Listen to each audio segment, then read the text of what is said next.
Exam साहित्य दीप इस YouTube channel पर तथा ऐप पर आपका बहुत बहुत स्वागत है।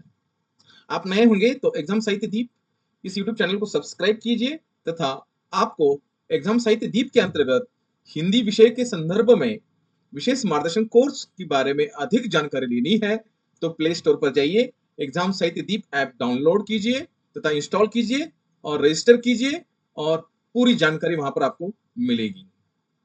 तथा मन में कोई डाउट हो तो इस नंबर पर कॉल जरूर कीजिएगा। आज का वीडियो इकाई क्रमांक 6 हिंदी उपन्यास के इस इकाई को लेकर कुछ विशेष महत्वपूर्ण प्रश्न।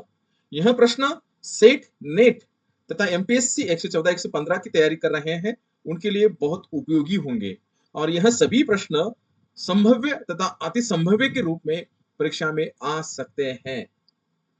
100 में से 100% गारंटी के साथ हम कहेंगे कि संभवतः इसकी आने की, इन प्रश्नों की आने की अधिक है।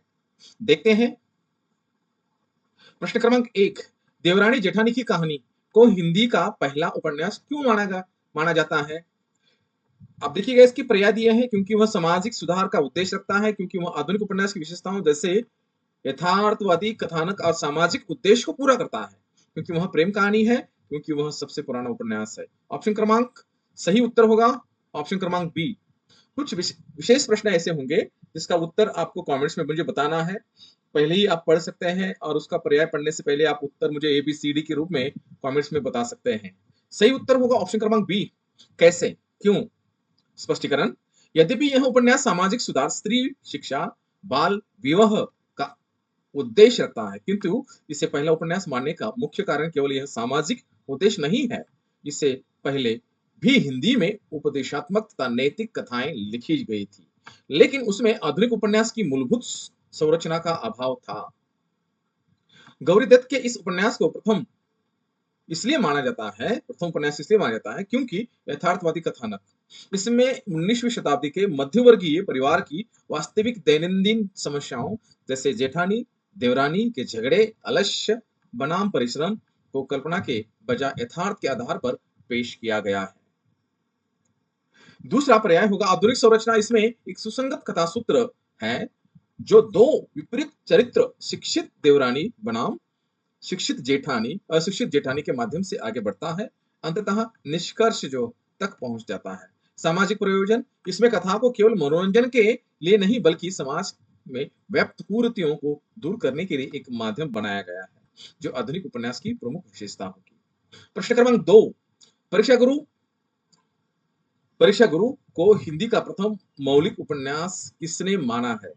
लाला श्रीनिवास दास, आचार्य महावीर प्रसाद द्विवेदी, आचार्य रामचंद्र शुक्ल और बाबू बैजनाथ। अब इन चारों में से सबसे अधिक आलोचनात्मक साहित्य लिखने वाले जो सही होंगे वो आचार्य रामचंद्र शुक्ल।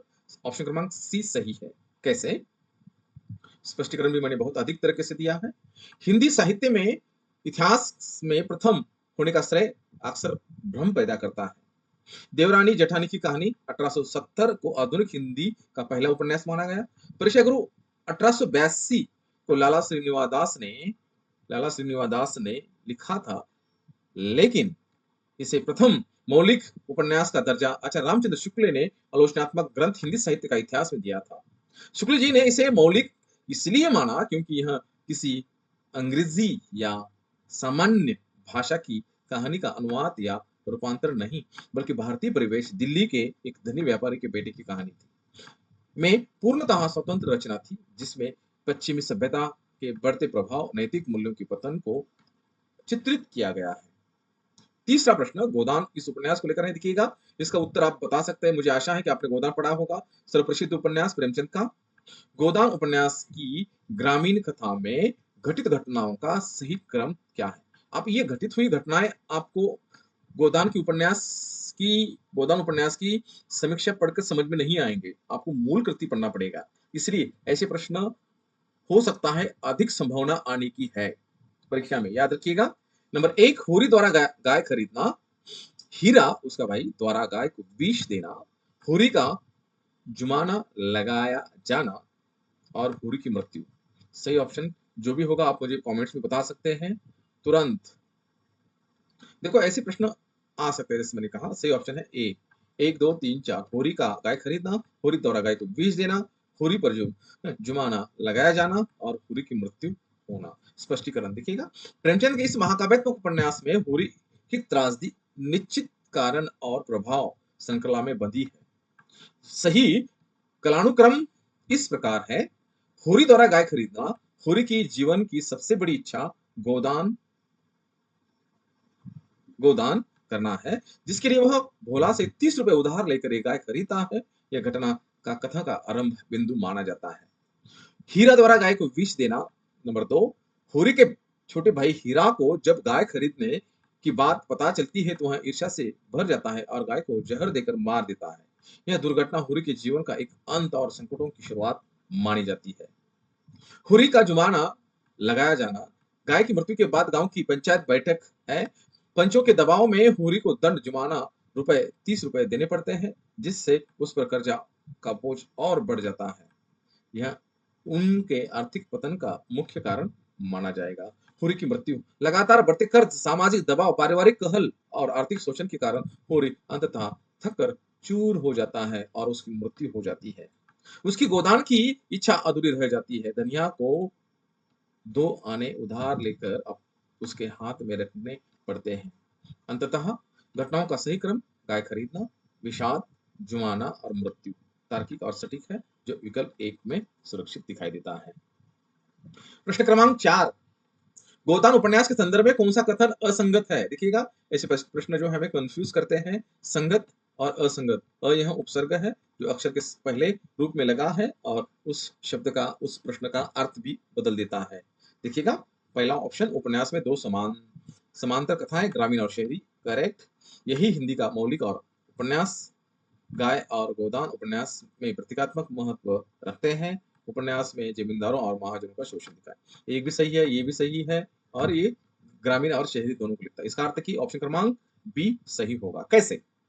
स्पष्टीकरण, हिंदी साहित्य के इतिहास में प्रथम मौलिक उपन्यास का श्रेय प्रेक्षागुरु 1882 को दिया जाता है, न कि गोदान 1936 को। आचार्य रामचंद्र शुक्ल ने अपने साहित्य इतिहास में प्रेक्षागुरु को प्रथम मौलिक उपन्यास घोषित किया था, क्योंकि यह किसी विदेशी भाषा अंग्रेजी बंगला का अनुवाद का रूपांतर न होकर पूर्णतः स्वदेशी परिवेश में रचा गया था। गोदान तो प्रेमचंद की परिपक्वता की कृति है, जो महाकाव्यात्मक उपन्यास और यथार्थवादी उपन्यास की श्रेणी में आती है, किंतु प्रथम होने का श्रेय ऐतिहासिक अधिक उससे पूर्ववर्ती रचनाओं को भी दिया जाता है। 5वां प्रश्न, शिखर एक जूनी भाग 1 के कथानक के संदर्भ में असंगत कथन कौन सा है? देखिएगा, ऐसे ही प्रश्न आपको मिनिमम एग्जाम साहित्य दीप लेकर आ रहा है कि 2000 या 3000 के आसपास प्रश्न, जिसमें उत्तर भी होगा, जिसमें उत्तरों का स्पष्टीकरण भी होगा। विशेष मार्गदर्शन का कोर्स उपलब्ध कराकर दिया जा रहा है। विषय हिंदी के लिए पूरे 11 इकाइयां, 114 और 115 एडवर्टाइजमेंट, 114 और 115 सिर्फ 2 महीने उनके पास रहे हैं, सीमित दिन हैं। आपने 115 और 114 में 2 महीनों में मान लीजिए आपने, तथा सेट नेट में 3000 भी प्रश्न आपने किए, उसमें से आपको 75% प्रश्न नहीं आ सकते हैं, 100% आ सकते हैं। क्यों? क्योंकि मूल रूप से देखा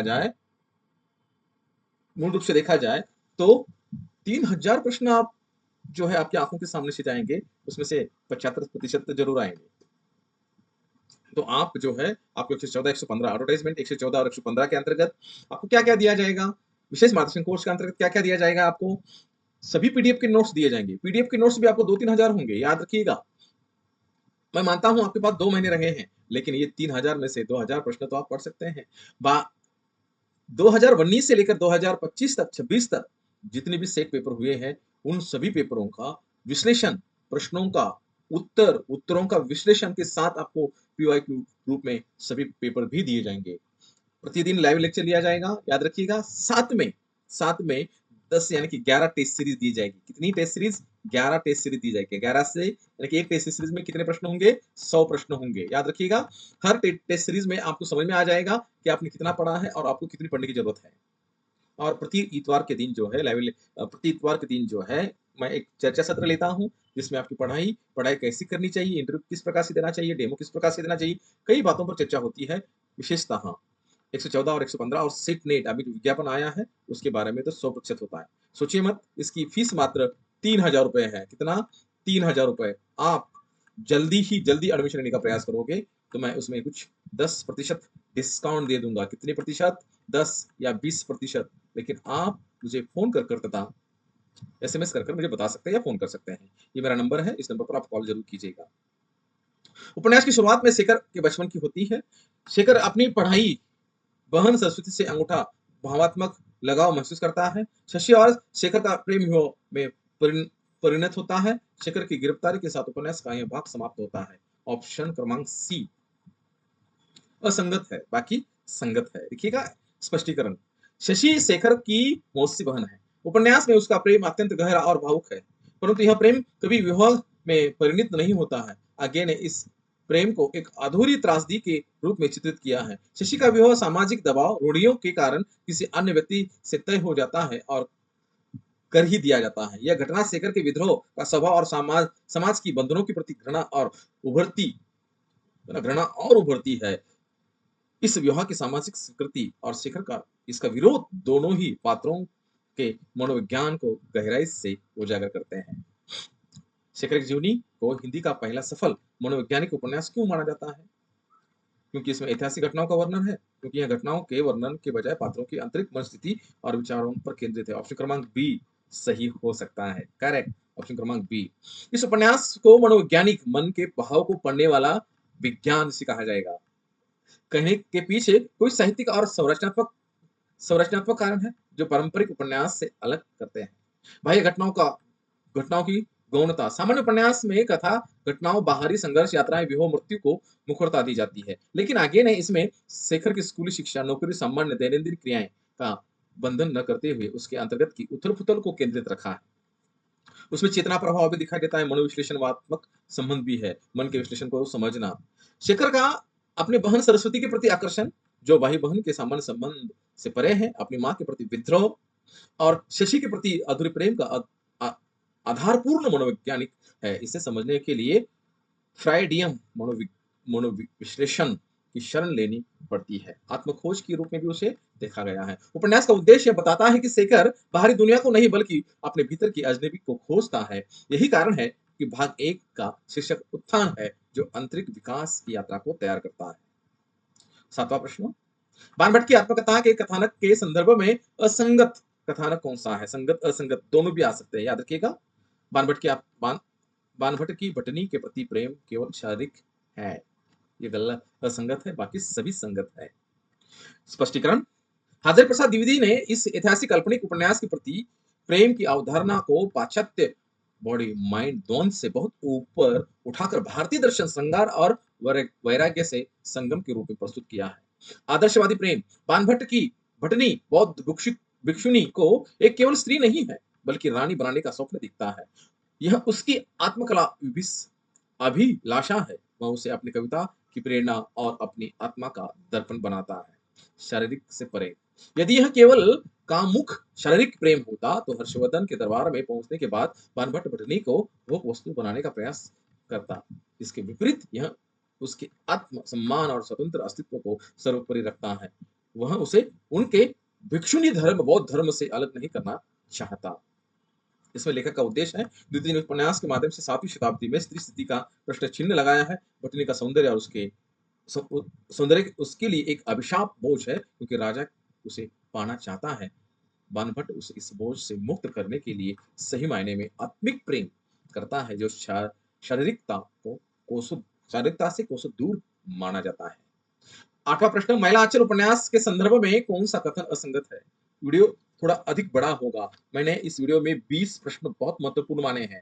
हाँ, विश्लेषण कुछ विशेष रूप से मैं आपके सामने रख रहा हूँ, लेकिन इसकी पीडीएफ भी मैं आपको भेज दूंगा। याद रखिएगा, आप ध्यान से पढ़ सकते हैं, वीडियो को धीमे करके भी पढ़ सकते हैं। असंगत है, ऑप्शन क्रमांक डी। उपन्यास में शहरी और औद्योगिकरण की समस्या का चित्रण है। उपन्यास में कई केंद्रित नायक नहीं, बल्कि गांव की एक नायक है। महिलांचल किसी क्षेत्र को केंद्रित बनाकर लिखा गया उपन्यास है, याद रखिएगा। रेणु जी ने यह उपन्यास हिंदी का प्रथम आंचलिक उपन्यास माना जाता है। आंचलिक का अर्थ होता है किसी विशिष्ट भौगोलिक आंचल क्षेत्र का यथार्थ चित्रण। विषय वस्तु, यह बिहार के पूर्णिमा जिले में काल्पनिक गांव मेरीगंज और ग्रामीण समस्याओं का जातिवाद, अंधविश्वास, झाड़ फूक, गरीबी, राजनीति, गुटबाजी और सामंती शोषण को केंद्र में रखा जाता है। इसमें असंगत का कारण उपन्यास शहरीकरण, औद्योगिकरण की समीक्षा का कोई चित्र नहीं है, क्योंकि उसकी पृष्ठभूमि ग्रामीण है। कम्युनिस्ट कांग्रेस जैसे राजनीतिक विधाओं पर का गांव में प्रवेश है, लेकिन राजनीतिक जागरूकता न कि शहरीकरण की समस्या आदि। प्रश्न क्रमांक 9, झूठा सच उपन्यास का शीर्षक किस बात की ओर इशारा करता है? ऑप्शन क्रमांक 1, भारत पाकिस्तान विभाजन को सत्य के नाम पर सही ठहराया गया और जबकि इसके परिणाम झूठे और विनाशकारी थे। यशपाल जी ने यह उपन्यास का शीर्षक झूठा सच अत्यंत प्रतीकात्मक और दार्शनिक है। इसे समझने के लिए हमें 1947 भारत स्वतंत्र हुआ कि विभाजन की मनोवैज्ञानिक और राजनीतिक गहराई को जानना जरूरी है। सत्य क्या था? भारत छोड़ो आंदोलन, स्वतंत्र संग्राम और फिर विभाजन को धार्मिक कट्टरपंथियों ने, कुछ राजनीतिक नेताओं ने धर्म के नाम पर सत्य एक पृथक राष्ट्र की आवश्यकता के रूप में प्रचलित किया। इसे एक अपरिहार्य सत्य के रूप में भी पेश किया। झूठा सच क्या था? जब यह सत्य विभाजन घटित हुआ तो इसमें परिणाम विनाशकारी थे। सांप्रदायिक दंगे, लाखों लोगों का विनाश, हिंजड़ा, स्त्रियों का अपहरण, बलात्कार, तारा की त्रासदी, नैतिकता का पूरा पतन, सोमराज जैसे अवसरवादी लोगों का उभरना आदि।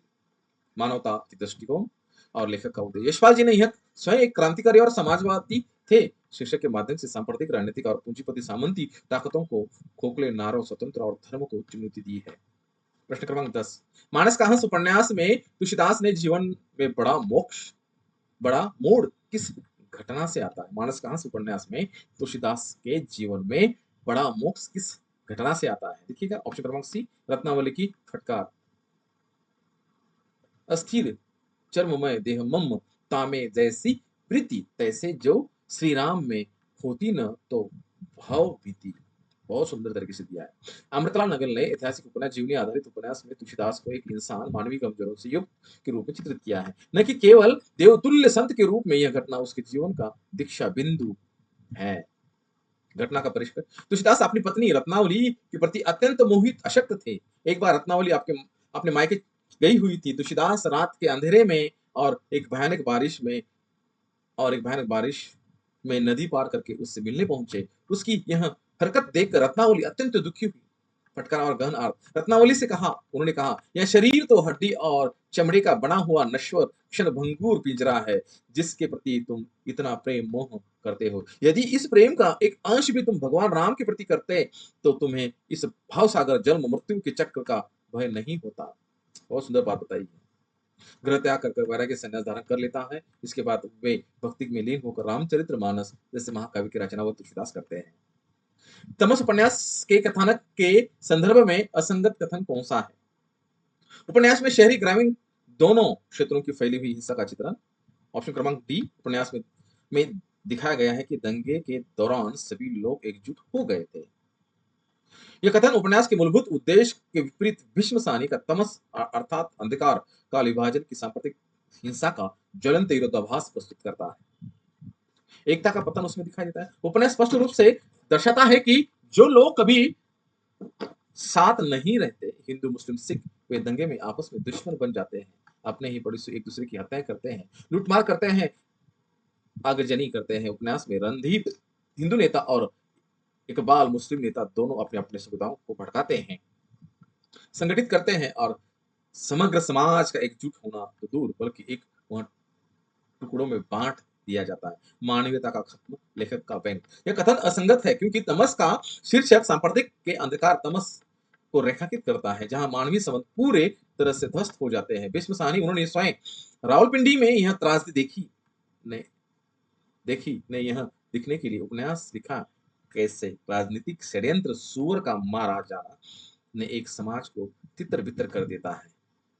12वां प्रश्न, राग दरबारी उपन्यास में यह गांव कोई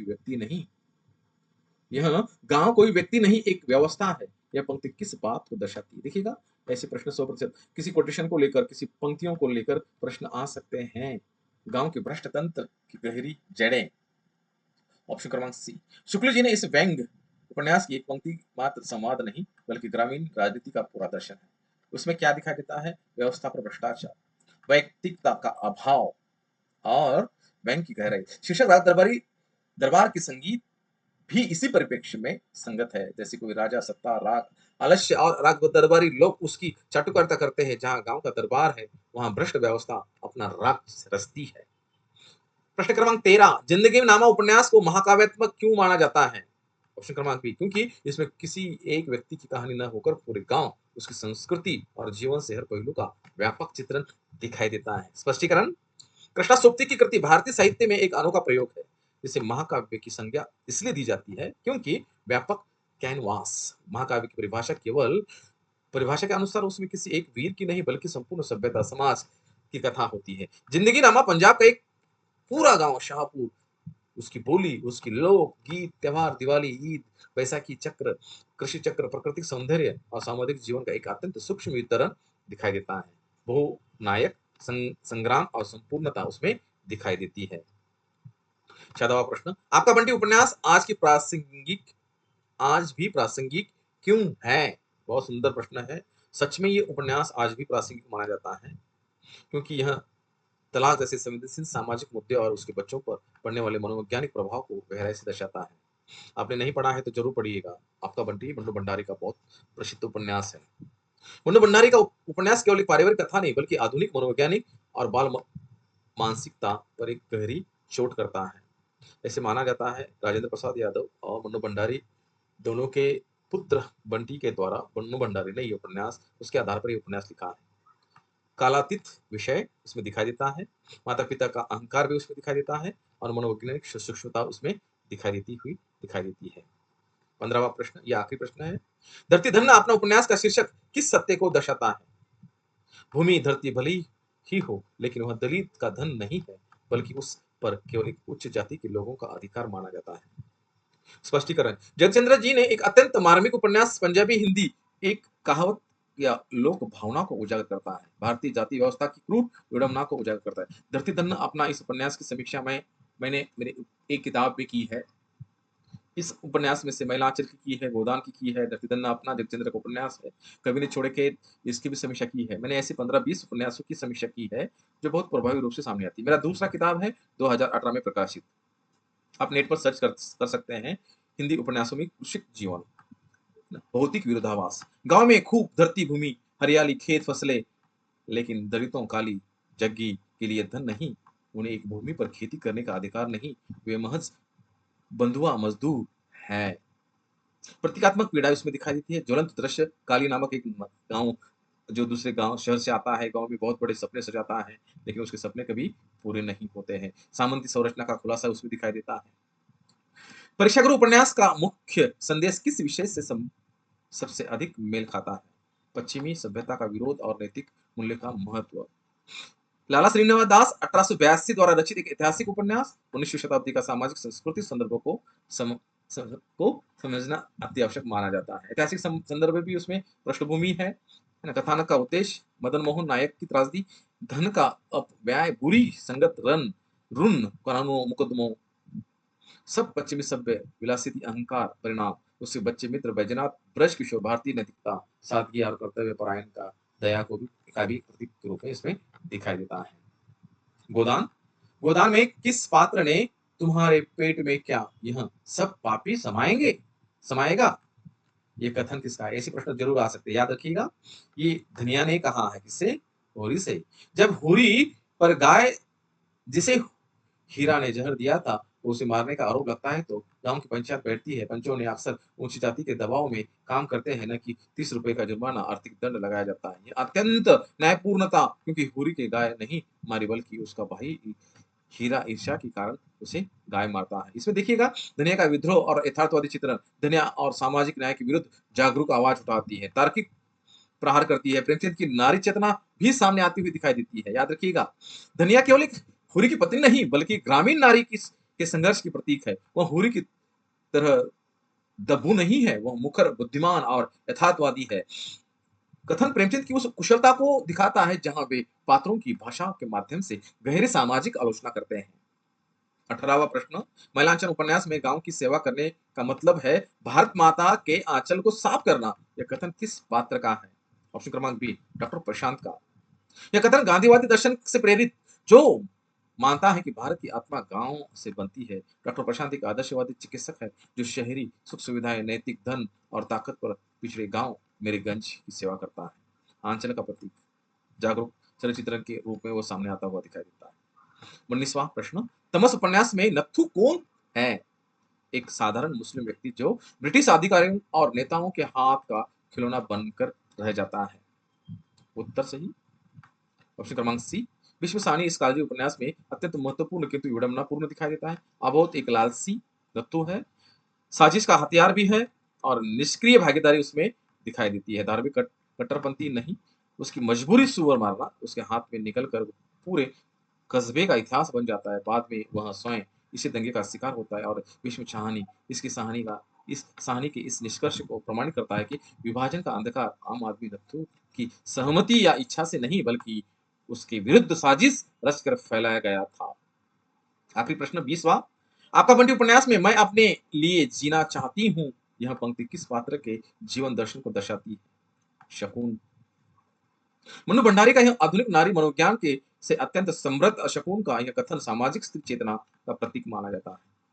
इसमें व्यक्तिवादी बनाम परिवार का दायित्व भी दिखाई देता है और संघर्ष का केंद्र भी इसमें दिखाई देता है। यह कथन उपन्यास के मूल बच्चे बंटी की पीड़ा की जड़ है। शकुन एक अच्छी माँ बनना चाहती है, लेकिन वह अपनी स्वतंत्रता के एक नए परिवार के प्रति दायित्व में इतनी उलझ जाती है कि वह बंटी की मानसिक जरूरतों को अनदेखा कर देती है। यह कथन पत्नी और माँ की भूमिकाओं के बीच एक आंतरिक द्वंद्व को दर्शाता है। और आधुनिकता की विडंबना कैसे बनता है? यह पंक्ति स्त्री मुक्ति की बात तो करती है, लेकिन मनु भंडारी ने इसके पीछे आत्म केंद्रित पहलू को भी उजागर करती है, जिससे बंटी जैसा मासूम बच्चा गहरे आघात से गुजरता है। आशा है वीडियो अच्छा लगा होगा। मेरा नंबर है ऑल एग्ज ये मेरा नंबर है एग्जाम साहित्य दीप। इस ऐप के द्वारा भी आप मुझसे जुड़ सकते हैं। उसकी लिंक मैं मेरे यूट्यूब चैनल के डिस्क्रिप्शन बॉक्स में रखी है। आप वहां से जाकर या प्ले स्टोर पर जाकर एग्जाम साहित्य दीप इसे आप डाल दीजिए, वहां पर ऐप आपको दिखाई देगा, वहां से भी आप ले सकते हैं। वीडियो अच्छा लगा तो बहुत बहुत अपने मित्रों को भी भेजिए और वीडियो कैसा लगा एक कमेंट्स में भी बताइए। बहुत बहुत आभार।